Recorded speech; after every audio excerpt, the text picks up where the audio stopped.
ओम।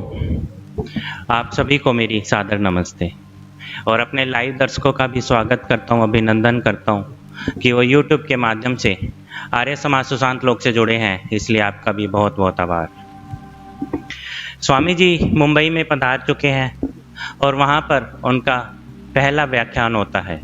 आइए चलते हैं पहले व्याख्यान में कि स्वामी जी का पहला व्याख्यान फ्रामजी काउस जी हाल में 25 नवंबर 1874 को हुआ।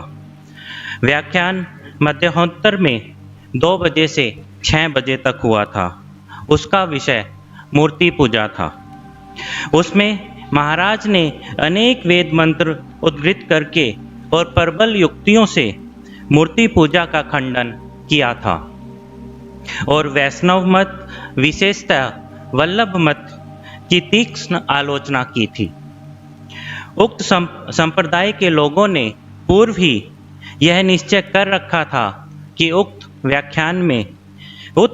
व्याख्यान के अवसर पर स्वामी जी से प्रश्नोत्तर किए जाएं।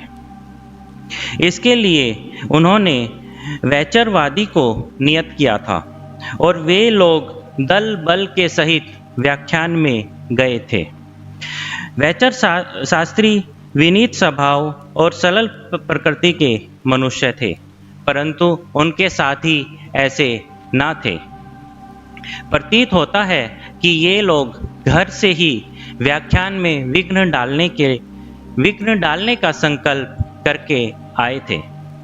वैचर शास्त्री ने स्वामी जी से कुछ प्रश्न किए, परंतु नियम पूर्वक शास्त्रार्थ आरंभ भी न होने पाया था कि वल्लभ संप्रदाय के लोगों ने हल्ला गुल कर दिया और लाठी चलने लगी। हाल के मैनेजर ने यह देखकर उसे बंद करने के लिए गैस बंद कर दी। अंधकार हो जाने के कारण हल्ला गुल्ला बंद हो गया और इस भय से कि कहीं दुष्ट लोग महाराज पर हाथ ना छोड़ बैठे, उन्हें एक बंद गाड़ी में सवार कराकर बालकेश्वर भेज दिया गया। वैचर शास्त्री की ओर से तो यह शंका हो ही नहीं सकती कि वे लड़ने के अभिप्राय से व्याख्यान में गए थे, क्योंकि उन्होंने व्याख्यान के पीछे स्वामी जी के विषय में कहा था कि वे सुयोग्य वक्ता हैं। स्वामी जी का दूसरा व्याख्यान उसी हॉल में 28 नवंबर सन 1874 को 5 बजे मध्याह्नोत्तर में हुआ था।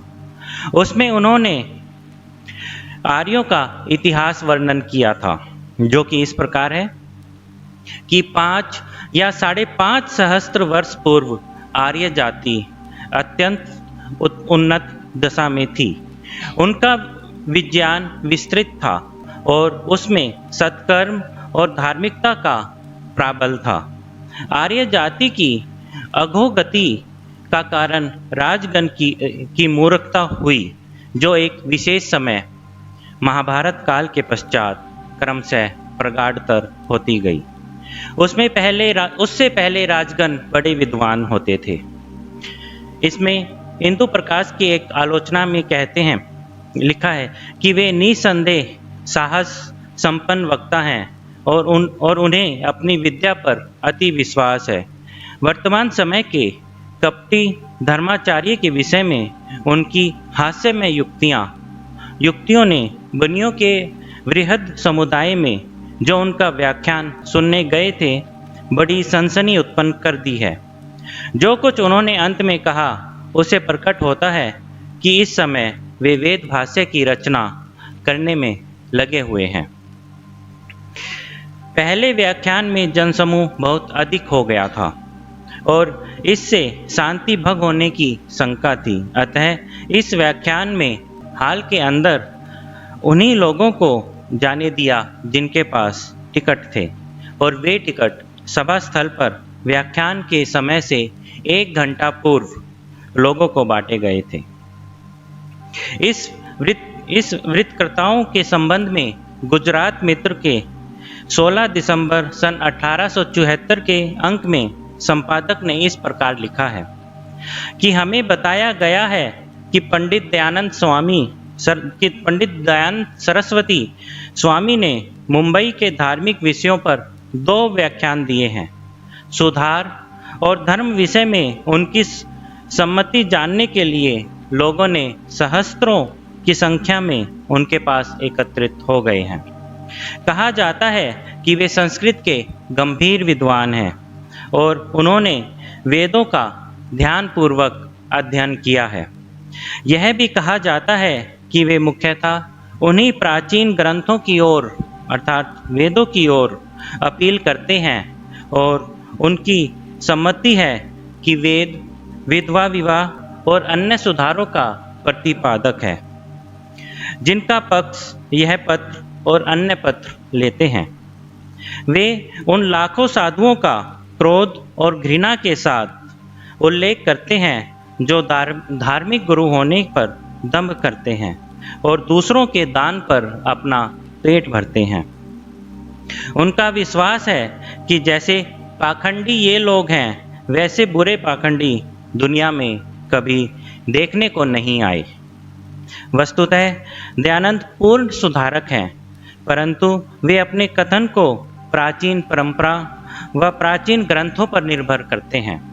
यह स्पष्ट नहीं होता कि वे उन देसी लोगों की क्यों उपेक्षा करते हैं जो हमारे कॉलेज में शिक्षा ग्रहण कर रहे हैं। वे स्वतः संस्कृत के विद्वान हैं, इसलिए देश के हर एक रहने वाले को उक्त भाषा की शिक्षा प्राप्त करने का परामर्श देना उनके लिए स्वाभाविक ही है। वे कहते हैं कि हमें अंग्रेजी केवल 1 घंटा प्रतिदिन पढ़नी चाहिए और शेष समय वेदों के अध्ययन में लगाना चाहिए। हम नहीं कह सकते कि हम में से कितने इस परामर्श को पसंद करेंगे, परंतु हमें विश्वास है कि यदि कोई मनुष्य अंग्रेजी साहित्य को 1 घंटा प्रतिदिन से अधिक न पढ़कर उस भाषा पर अधिकार कर सकेगा तो यह एक अलौकिक घटना होगी। आज के लिए इतना ही। आप सभी का धन्यवाद।